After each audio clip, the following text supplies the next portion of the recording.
दोस्तों नमस्कार। आपके अपने चैनल घटनाचक नॉलेज पर आप सभी लोगों का बहुत बहुत स्वागत है इस रसायन विज्ञान की क्लास में, जिसमें हम रेलवे की बुक का सलूशन देखते हैं, जिसमें डेली बेस पर 50 महत्वपूर्ण प्रश्नों पर चर्चा करेंगे। जैसे कि प्रश्न दिए होंगे RRB, NTPC, ALP, group D आदि एग्जामों के पिछले वर्षों में पूछे हुए प्रश्न हैं।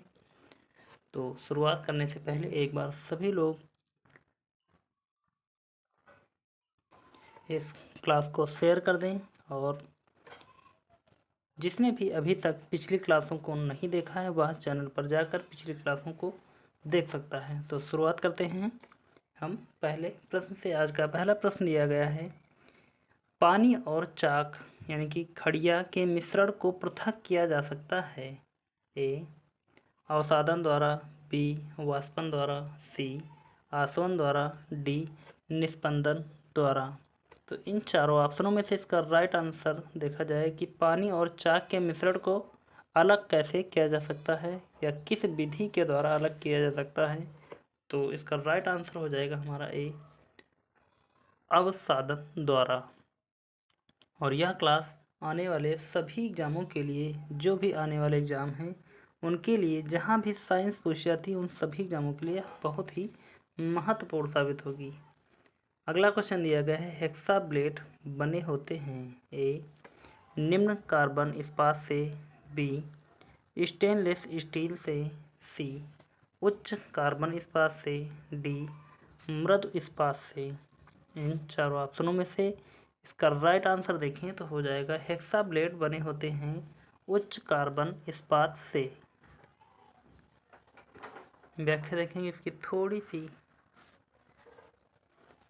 हेक्साब्लेड उच्च कार्बन इस्पात से बने होते हैं। उच्च कार्बन इस्पात में 0.6% से 0.99% तक कार्बन उपस्थित होता है। अगला क्वेश्चन है, स्टोरेज बैटरी में कौन से पदार्थ का उपयोग किया जाता है। ए तांबा, बी सीसा, सी एल्युमिनियम, डी जस्ता जिंक। इन चारों ऑप्शनों में से इसका राइट आंसर हो जाएगा हमारा बी सीसा यानी कि लेड। स्टोरेज बैटरी में सीसा या लेड का प्रयोग किया जाता है। देखेंगे इसकी व्याख्या को। दिया है, स्टोरेज बैटरी या रिचार्ज की जाने वाली बैटरी में lead acid, nickel cadmium, lithium ion एवं लिथियम आयन पॉलीमर का प्रयोग किया जाता है। अगला क्वेश्चन, 25 डिग्री सेल्सियस पर उदासीन विलयन का पीएच है। ए 0, बी 1.0, सी 7.0, डी 14.0। इन चारों ऑप्शनों में से इसका राइट आंसर देखें तो हो जाएगा हमारा सी 7। 25 डिग्री सेल्सियस पर उदासीन विलयन का पीएच 7 होगा। व्याख्या इसकी, 25 डिग्री सेल्सियस मानक तापमान पर एक उदासीन विलयन का पीएच 7 होता है। 7 से कम पीएच वाले विलयन अम्लीय तथा 7 से अधिक पीएच वाले विलयन क्षारीय कहलाते हैं। अगला क्वेश्चन है हमारा, स्टील को कठोरता प्रदान करने के लिए बढ़ाई जाती है। ए सिलिकॉन की मात्रा, बी कार्बन की मात्रा, सी क्रोमियम की मात्रा, डी मैग्नीज की मात्रा। तो स्टील जो इतना कठोर होता है और कठोरता प्रदान, स्टील में कठोरता प्रदान करने के लिए किसका प्रयोग किया जाता है, तो हो जाएगा हमारा कार्बन की मात्रा का प्रयोग किया जाता है।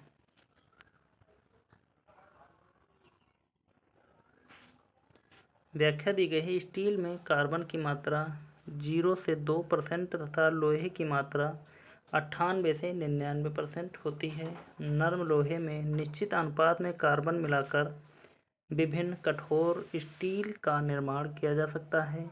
स्टील में उपस्थित कार्बन तथा लोहे के परमाणुओं के आकार में भिन्नता होने के कारण बंधों को सरलता से खिसकाया नहीं जा सकता है। अगला क्वेश्चन है मोनोजाइट अयस्क है।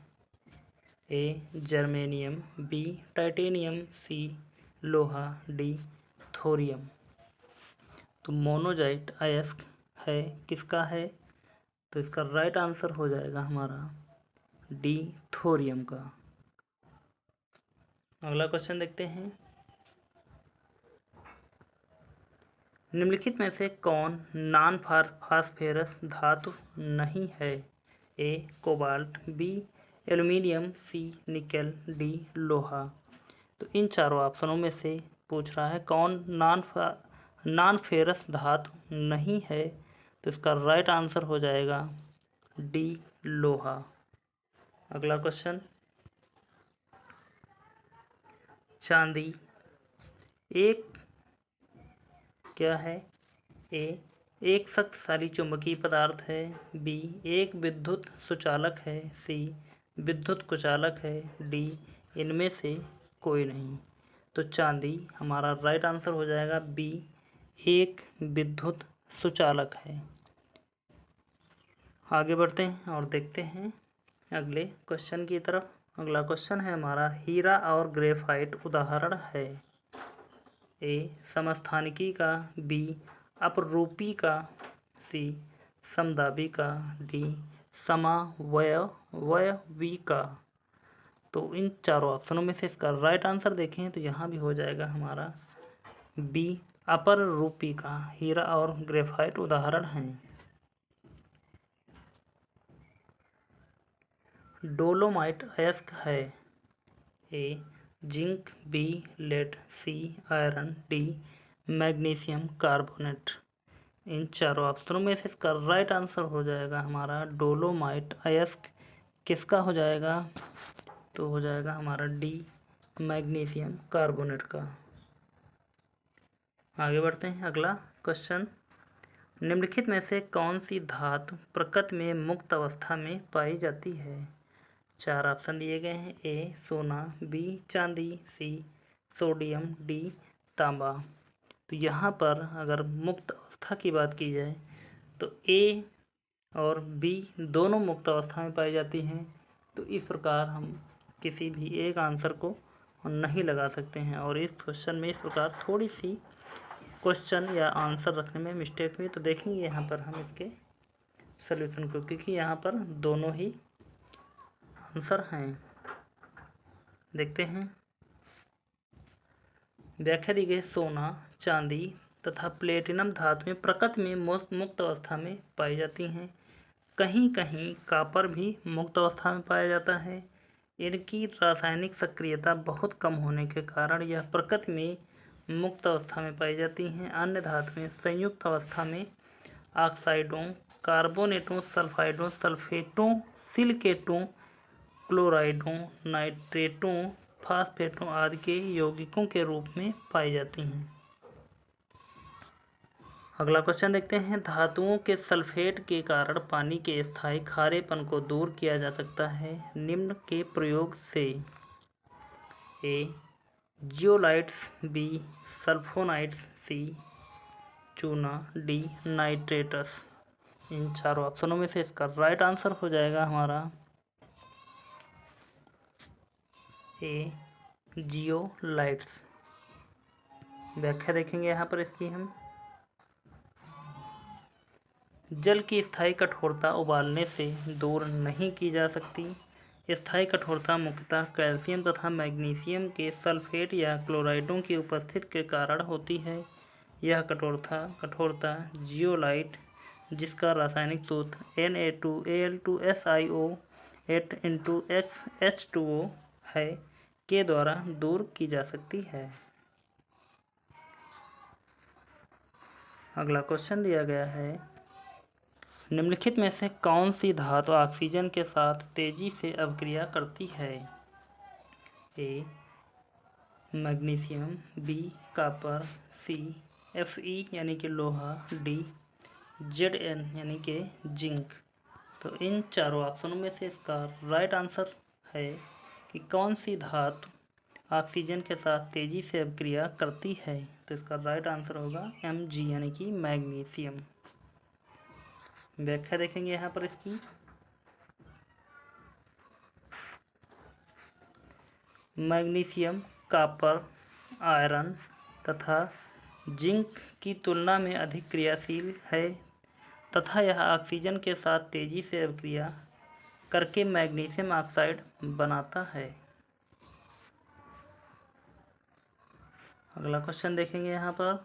4 एक जैसी केतलियों के आधार पर समान मोटाई की विभिन्न धातुओं से बने हैं जिनमें समान मात्रा में जल आता है। यदि इन केतलियों को एक जैसे तरीके से एक जैसी अग्नि ताप पर रखते हैं तो जल सबसे पहले किस धातु की बनी हुई केतली में उबलेगा?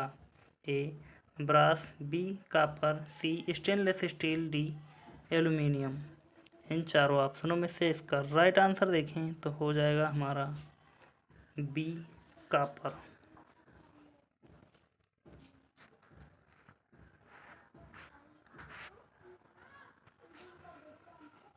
व्याख्या देखते हैं इसकी हम। ठोस धातुएं ताप की सबसे अच्छी चालक होती हैं जबकि तरल पदार्थों एवं गैसों में ताप की चालकता बहुत ही कम होती है। उपर्युक्त धातुओं में कॉपर ताप का सबसे अच्छा चालक है, अतः जल सबसे पहले कॉपर की केतली में उबलेगा। अगला क्वेश्चन दिया गया है, निम्नलिखित में से कौन सी धातु बिजली की सर्वोत्तम संवाहक है? ए एल्यूमिनियम, बी तांबा, सी लोहा, डी जिंक। तो वह धातु जो बिजली की सर्वोत्तम संवाहक है, तो इसका राइट आंसर हो जाएगा हमारे पास बी तांबा। आप सभी लोग देखते होंगे कि तांबे के सर्वाधिक तार घरों में इलेक्ट्रिसिटी के लिए इस्तेमाल करते हैं।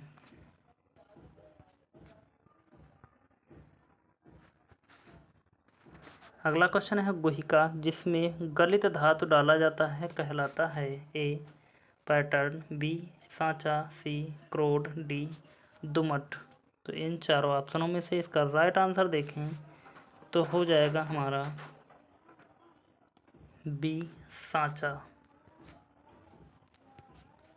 अगला क्वेश्चन, ताप का सबसे अच्छा चालक कौन सा है? ए लोहा, बी चांदी, सी सोना, डी तांबा।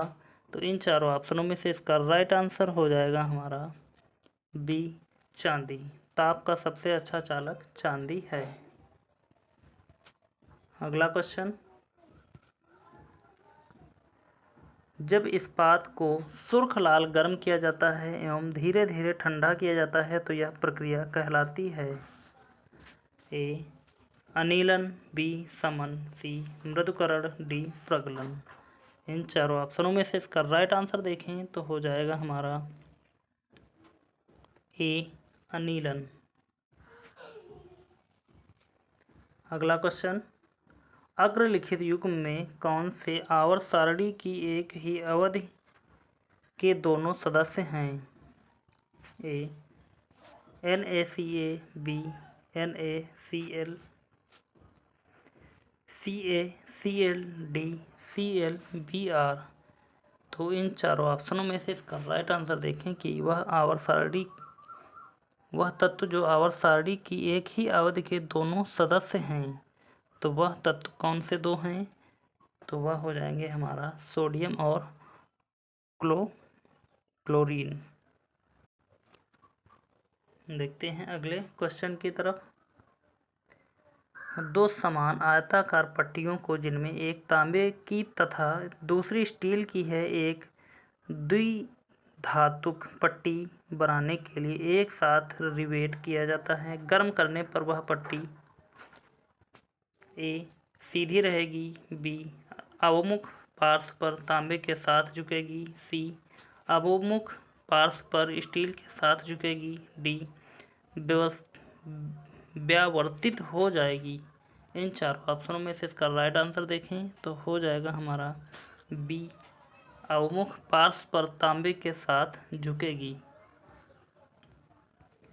अगले क्वेश्चन से पहले हम इसकी व्याख्या देखेंगे। दो समान आयताकार पट्टियों को जिनमें एक तांबे की तथा दूसरी स्टील की हो तो दोनों को मिलाकर एक ही द्विधातु पट्टी बनाने के लिए रिवेट करने पर तथा उन्हें गर्म करने पर वह पट्टी अवमुख पार्श्व पर तांबे के साथ झुकेगी। और यहाँ से क्वेश्चन हम शुरुआत करेंगे। ग्रुप डी ऑनलाइन परीक्षा 2018 वस्तुनिष्ठ प्रश्न देखेंगे। पहले क्वेश्चन से, यह सोने को तांबे के साथ डैश मिश्रित किया जाता है। ए, सोने को नरम बनाने के लिए। बी, सोने को और पीला बनाने के लिए। सी, सोने को कठोर बनाने के लिए। डी, सोने को चमक देने के लिए। इन चारों ऑप्शनों में से इसका राइट आंसर देखें कि इस खाली स्थान पर क्या भरा जाएगा, तो हो जाएगा हमारा सी, सोने को कठोर बनाने के लिए सोने और तांबे के साथ मिश्रित किया जाता है। व्याख्या देखते हैं इसकी हम। शुद्ध सोना अथवा स्वर्ण एक मुलायम धातु है जिस कारण आभूषण बनाते समय इसमें चांदी या तांबा मिलाया जाता है जिसमें वह कुछ कठोर बन जाती है। स्वर्ण एक्वारेजिया में घुलनशील है। इसकी शुद्धता का मापन कैरेट में किया जाता है। शुद्ध सोना 24 कैरेट का होता है। स्वर्ण आभूषण प्रायः 22 कैरेट के होते हैं। यानी कि सोने के जो बिस्किट देखते होंगे वह 24 कैरेट के होंगे और स्वर्ण के जितने भी आभूषण बनते हैं वह 22 कैरेट के होते हैं। अगला क्वेश्चन देखते हैं। निम्न में से कौन सी धातु वायु के साथ अभिक्रिया नहीं करती है। ए, स्वर्ण प्लेटिनम। बी, रजत प्लेटिनम। सी, पोटेशियम निकेल। डी, स्वर्ण रजत। तो इन चारों ऑप्शनों में से इसका राइट आंसर हो जाएगा हमारा ए, स्वर्ण प्लेटिनम। व्याख्या देखेंगे इसकी हम। दिया स्वर्ण एवं प्लेटिनम धातुओं में वायु का कोई प्रभाव नहीं पड़ता, अतः ये वायु से अभिक्रिया नहीं करती हैं। उत्कृष्ट धातुओं में रजत कुछ विशेष परिस्थितियों यथा जल के द्वारा जलीय ऑक्सीजन से क्रिया करता है, किंतु वायुमंडलीय ऑक्सीजन का इस पर कोई प्रभाव नहीं पड़ता। यदि प्रश्न में कौन सी धातु वायु से क्रिया करती है यह पूछा गया होता तो इसका उपयुक्त उत्तर विकल्प सी चुना जाता है। उत्कृष्ट धातुओं में संबंधित इस प्रश्न का उत्तर रेलवे भर्ती बोर्ड ने विकल्प ए को माना है। और क्या इसका है? स्वर्ण एवं प्लेटिनम।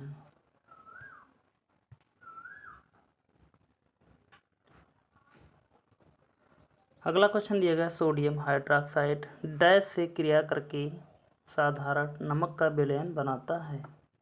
तो किससे क्रिया करके साधारण नमक का विलयन बनाता है sodium hydroxide? A, carbon dioxide gas. B, sodium chloride विलयन। सी, हाइड्रोक्लोरिक अम्ल। D, oxygen gas. इन चारों ऑप्शनों में से हमको इसका राइट आंसर बताना है कि क्या इस खाली स्थान पर भरा जाएगा, तो हो जाएगा हमारा सी, हाइड्रोक्लोरिक अम्ल। देखेंगे इसकी व्याख्या की तरफ थोड़ा सा। यह सोडियम हाइड्रोक्साइड यानी कि NaOH एक प्रबल क्षार है जिसकी प्रबल अम्ल हाइड्रोक्लोरिक अम्ल से क्रिया एक प्रमुख उदासीनीकरण अभिक्रिया है। इस अभिक्रिया के परिणामस्वरूप लवण सोडियम क्लोराइड तथा जल का निर्माण होता है। NaOH प्लस HCl बराबर यानी कि सोडियम हाइड्रोक्साइड और हाइड्रोक्लोरिक एसिड दोनों क्रिया करके क्या बनाएंगे? सोडियम क्लोराइड और H2O यानी कि जल। देखेंगे यहाँ पर इसकी व्याख्या को, अगले क्वेश्चन को। सोडियम धातु डैश में रखी जाती है। ए, केरोसिन तेल में। बी, एल्कोहल में। सी, पानी में। डी, ईथर में। इन चारों ऑप्शनों में से इसका राइट आंसर देखें तो हो जाएगा हमारा ए, केरोसिन तेल में सोडियम धातु को रखा जाता है। व्याख्या देखेंगे यहाँ पर इसकी।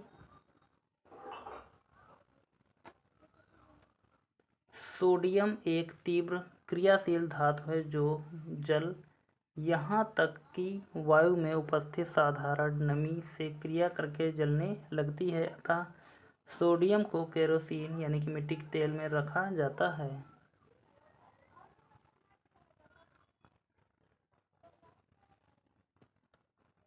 अगला क्वेश्चन दिया गया है, धातु में एक मुक्त इलेक्ट्रॉन के पथ का आकार होता है।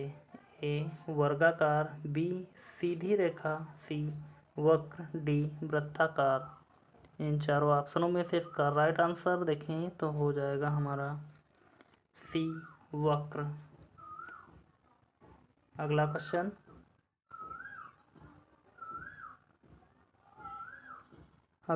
दिया गया है, ऑक्सीजन की उपस्थिति में अयस्कों को गर्म करने की क्रिया को डैश कहा जाता है। ए भंजन, बी निस्तापन, सी संक्षारण, डी निष्कर्षण। इन चारों ऑप्शनों में से इसका राइट आंसर हो जाएगा हमारा ए भंजन। अगला क्वेश्चन, निम्न में से कौन सी धातु ठंडे या गर्म पानी के साथ अभिक्रिया नहीं करती है। ए पोटेशियम, बी सोडियम, सी जिंक, डी मैग्नीशियम। इन चारों ऑप्शनों में से इसका राइट आंसर देखें तो हो जाएगा हमारा सी जिंक। व्याख्या देखते हैं इसकी हम।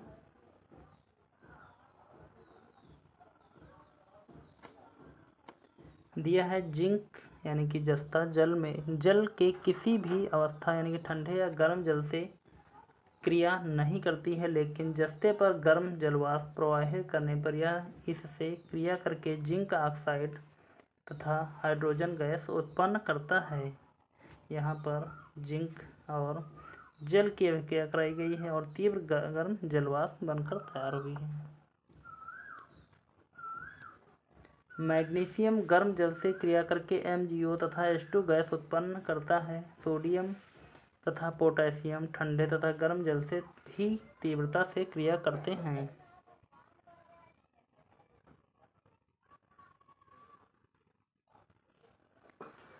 अगला क्वेश्चन दिया गया है, निम्नलिखित में से कौन सी धातु जल के साथ आसानी से अभिक्रिया कर सकती है। ए लेड, बी एल्यूमिनियम, सी जिंक, डी पोटेशियम। इन चारों ऑप्शनों में से इसका राइट आंसर देखें तो हो जाएगा हमारा डी पोटेशियम। व्याख्या देखेंगे यहाँ पर इसकी। पोटेशियम धातु जल से आसानी से क्रिया कर सकती है। पोटेशियम ठंडे जल से क्रिया करके तीव्रता से पोटेशियम हाइड्रोक्साइड तथा हाइड्रोजन गैस उत्पन्न करता है। इस अभिक्रिया को भिन्न रासायनिक समीकरण द्वारा व्यक्त कर सकते हैं। यहाँ पर 2K यानी कि पोटेशियम को ठंडे जल से अभिक्रिया कराई जा रही है। यहाँ पर क्या बन जाएगा, पोटेशियम हाइड्रोक्साइड और हाइड्रोजन गैस बनकर तैयार होगी। दिया है एल्यूमिनियम तथा जिंक जल से शीघ्रता से क्रिया नहीं कर सकते। ये दोनों धातुएं केवल तीव्र तप्त जल वाष्प से ही क्रिया कर सकती हैं। लेड यानी कि Pb सामान्य दशाओं में जल से क्रिया नहीं करता है।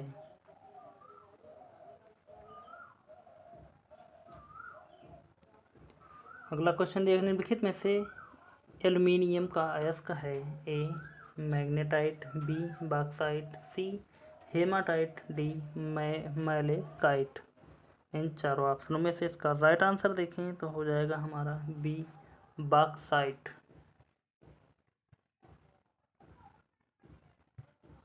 व्याख्या देखते हैं यहाँ पर इसकी हम। मैग्नेटाइट यानी कि Fe3O4 तथा हेमेटाइट Fe2O3 आयरन Fe के अयस्क हैं तथा मैलेकाइट यानी कि Cu2CO3 OH का होल ट्वाइस तांबा Cu का अयस्क है, जबकि एल्यूमिनियम का अयस्क बॉक्साइट यानी कि Al2O3 है। अतः विकल्प 20 सही उत्तर है। अगला क्वेश्चन दिया गया है, कौन सा खनिज की श्रेणी से संबंधित नहीं है। ए कोयला, B bauxite, C D nickel. इन चारों ऑप्शनों में से इसका राइट आंसर देखें तो हो जाएगा हमारा ए कोयला।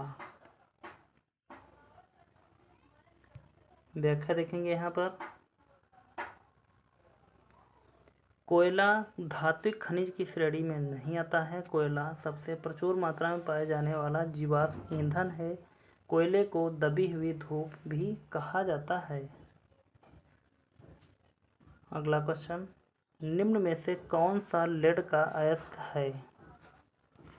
ए लेमोनाइट, बी पायरोलुसाइट, सी गैलेना, बी बॉक्साइट। तो इन चारों ऑप्शनों में से इसका सही उत्तर देखा जाए कि कौन सा लेड का अयस्क है, यानी कि शीशे का अयस्क कौन सा है, तो हो जाएगा सी गैलेना। व्याख्या देखते हैं थोड़ी सी इसकी हम। गैलेना लेड का अयस्क है, जबकि लेमोनाइट लोहे का अयस्क और पायरोलाइट मैग्नीज का अयस्क है और बॉक्साइट एल्युमिनियम का अयस्क है। आगे बढ़ते हैं अगले क्वेश्चन की तरफ। अगला क्वेश्चन है, इनमें से कौन सा एक ताम्र अयस्क है? ए क्रोमाइट, बी मैग्नेटाइट, सी मैलाकाइट, डी हेमाटाइट। तो ताम्र का अयस्क की बात करें यहाँ पर तो कौन सा हो जाएगा? सी मैलाकाइट ताम्र का अयस्क है। अगला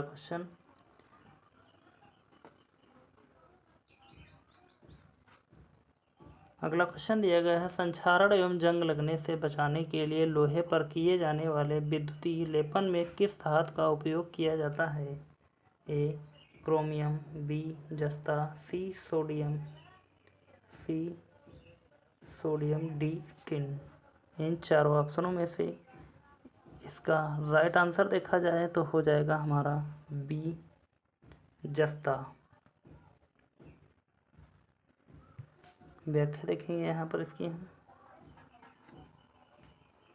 संक्षारण एवं जंग लगने से बचाने के लिए लोहे पर किया जाने वाला विद्युतीय लेपन में जस्ते का उपयोग किया जाता है। जस्ता का परमाणु क्रमांक 30 होता है और जस्ते के लेपन से लोहे पर कभी जंग नहीं लगेगा। अगला क्वेश्चन है, इस्पात को कठोरीकृत करने के लिए किस रासायनिक तत्व की आवश्यकता होती है? ए वेनेडियम, बी मैग्नीज, सी क्रोमियम, डी निकेल। तो इन चारों ऑप्शनों में से इसका राइट आंसर देखें तो हो जाएगा हमारा बी मैग्नीज का प्रयोग किया जाता है इस्पात को कठोर करने के लिए। व्याख्या देखेंगे यहाँ पर इसकी हम। इस्पात को कठोरीकृत करने के लिए मैग्नीज तत्व की आवश्यकता होती है। मैग्नीज एक रासायनिक तत्व है जो संक्रमण धातु समूह सदस्य है। मैग्नीज प्राकृतिक रूप से शुद्ध रूप में नहीं पाया जाता, बल्कि अन्य तत्वों के साथ बने यौगिकों के रूप में प्राप्त होता है। चीन मैग्नीज का सबसे बड़ा उत्पादक यानी कि लगभग विश्व का 37% है। विश्व का सबसे बड़ा उत्पादक देश है जिसमें 37% के लगभग पाया जाता है। अगला क्वेश्चन दिया गया है, निम्न में से कौन सा अलौह धात्विक खनिज नहीं है? ए लेड, बी बॉक्साइट, सी तांबा, डी अभ्रक। इन चारों ऑप्शनों में से इसका राइट आंसर देखें तो हो जाएगा हमारा डी अभ्रक अलौह खनिज नहीं है। व्याख्या देखेंगे इसकी हम। अभ्रक अलौह धात्विक खनिज नहीं है। अभ्रक एक जटिल सिलिकेट यौगिक है। इसमें सोडियम, पोटेशियम और लिथियम जैसे क्षारीय पदार्थ मिश्रित होते हैं। आंध्र प्रदेश यानी कि नेल्लौर जिला अभ्रक के उत्पादन में भारत का अग्रणी राज्य है। बॉक्साइट, जो कि एक मिट्टी जैसा पदार्थ होता है, में निम्नलिखित में से कौन सा खनिज पदार्थ पाया जाता है? ए कोयला, बी एल्युमिनियम, सी लोहा, डी थोरियम। इन चारों ऑप्शनों में से इसका राइट आंसर देखें तो हो जाएगा हमारा बी एल्युमिनियम।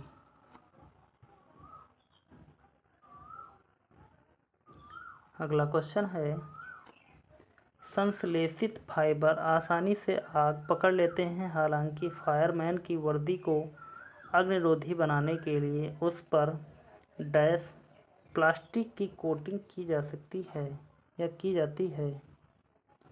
4 ऑप्शनों में से देखें। ए रेयान, बी मेलामाइन, सी नायलॉन, डी एक्रिलिक। इन चारों ऑप्शनों में से इस खाली स्थान पर क्या भरा जाएगा? तो इसका राइट आंसर देखें तो हो जाएगा हमारा बी मेलामाइन। व्याख्या देखेंगे इसकी हम। दिया है संश्लेषित फाइबर आसानी से आग पकड़ लेते हैं। हालांकि फायरमैन की वर्दी को अग्निरोधी बनाने के लिए उस पर मेलामाइन यानी कि प्लास्टिक की कोटिंग की जाती है। मेलामाइन आग का प्रतिरोधक है तथा इसमें अन्य प्लास्टिक की अपेक्षा ऊष्मा को सहन करने की अधिक क्षमता होती है। और यहाँ से हम दूसरे प्रश्नों को देखेंगे जो ग्रुप डी ऑफलाइन परीक्षा 2003 से 2014 के बीच में तथ्यात्मक प्रारूप के हैं। देखेंगे जो वन लाइनर तथ्यात्मक रूप से होंगे। यह सबसे हल्की सरल धातु है Hg यानी कि मरकरी। अगला पॉइंट म्यूंज मेटल कॉपर और जेडेन की मिश्र धातु है। अगला पॉइंट है मोनोजाइट थोरियम का अयस्क है। अगला पॉइंट प्लेटिनम सबसे कठोर धातु है। अगला पॉइंट कोबाल्ट लौह चुंबकीय पदार्थ है। अगला पॉइंट देखते हैं कैलामाइन जस्ते का एक अयस्क है। अगला पॉइंट है बुलेट प्रूफ जैकेट बनाने में बोरान कार्बाइड का प्रयोग किया जाता है। अगला पॉइंट स्टेनलेस स्टील यानी कि स्टील और क्रोमियम की मिश्र धातु हैं। स्टेनलेस स्टील और क्रोमियम की मिश्र धातु हैं। अगला पॉइंट है एंटीमनी का प्रतीक क्या है? Sb।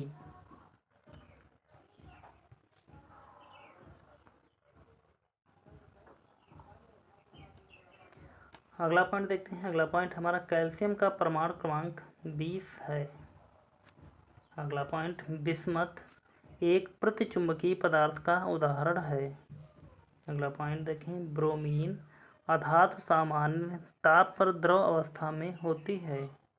अगला पॉइंट है स्प्रिंग उत्पादन के लिए इस्पात धातु को बेहतर माना जाता है। अगला पॉइंट है पेट्रोलियम की गुणवत्ता ऑक्टेन नंबर से प्रदर्शित की जाती है। अगला पॉइंट है सिनेबार पारे का एक अयस्क है। अगला पॉइंट देखते हैं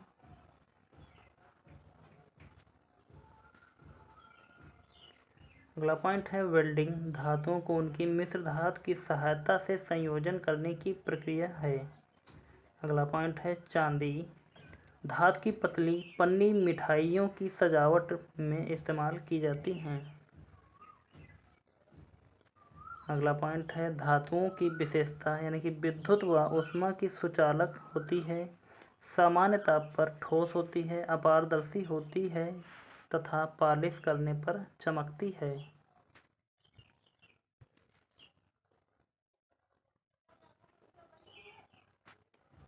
अगला पॉइंट है जर्मन सिल्वर के तांबा निकेल तथा जस्ता प्रमुख घटक हैं किसके? जर्मन सिल्वर के। अगला पॉइंट है पिच ब्लेंड यानी कि यूरेनियम का अयस्क है। पिच ब्लेंड यूरेनियम का अयस्क है। अगला पॉइंट है जो धातु ताप और दाब द्वारा स्थायी रूप से विरूप हो सकता है उसे ताप सुघट्य कहते हैं। अगला पॉइंट ग्रेनाइट को आग्नेय चट्टान के अंतर्गत वर्गीकृत किया गया है। अगला पॉइंट है सिलिकॉन एक अर्धचालक पदार्थ है।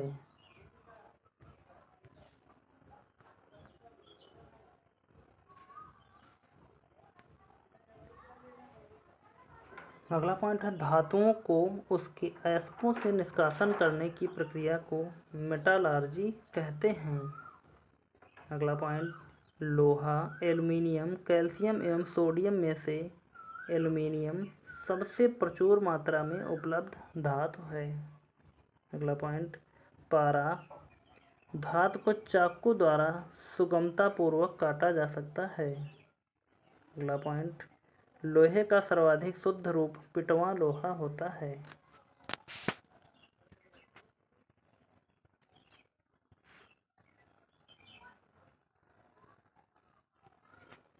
अगला पॉइंट है, टाइटेनियम धातु इस्पात के बारे में मजबूत किंतु भार में उससे आधी होती है।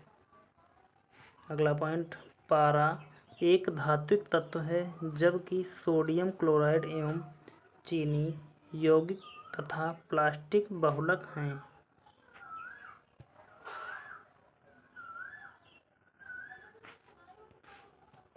अगला दिया है, अगला पॉइंट, डुरैलुमिन धातु का प्रयोग वायुयान के हिस्से बनाने में किया जाता है। अगला पॉइंट, टैबलेट या पाउडर वाली दवा की बोतलों में सिलिका की जेली एक छोटी सी थैली होती है क्योंकि सिलिका की जेल नमी को सोख लेती है।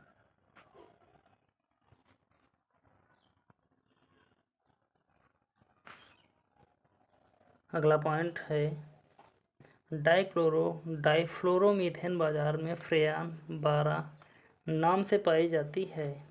अगला पॉइंट, थोरियम एक नाभिकीय ईंधन है।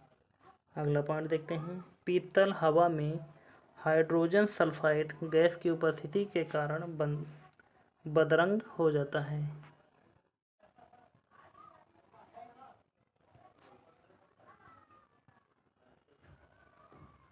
अगला पॉइंट देखते हैं, डोलोमाइट कैल्शियम का अयस्क है।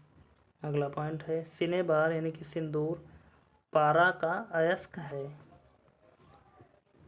अगला पॉइंट दिया गया है, लिथियम सबसे हल्की धातु है। अगला पॉइंट है, फास्फोरस धातु नहीं है।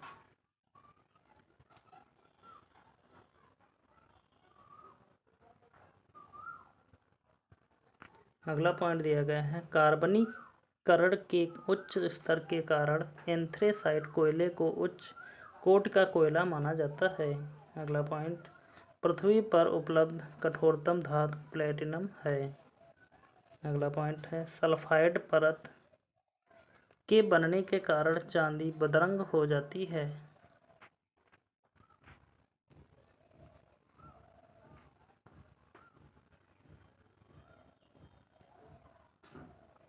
अगला पॉइंट दिया गया है, चांदी, एल्युमिनियम, मैग्नीशियम, सोडियम में से मैग्नीशियम धातु आतिशबाजी में चमकीला श्वेत प्रकाश उत्पन्न करने में प्रयुक्त होती है।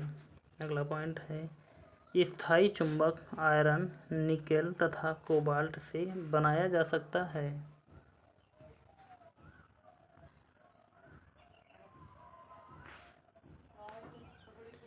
अगला पॉइंट है, पारा का दूसरा नाम क्विक सिल्वर है। अगला पॉइंट है, एल्कमी का उद्देश्य सस्ती धातु को सोने अथवा चांदी में बदलना था। अगला पॉइंट है, एल्युमिनियम तत्व धातु है।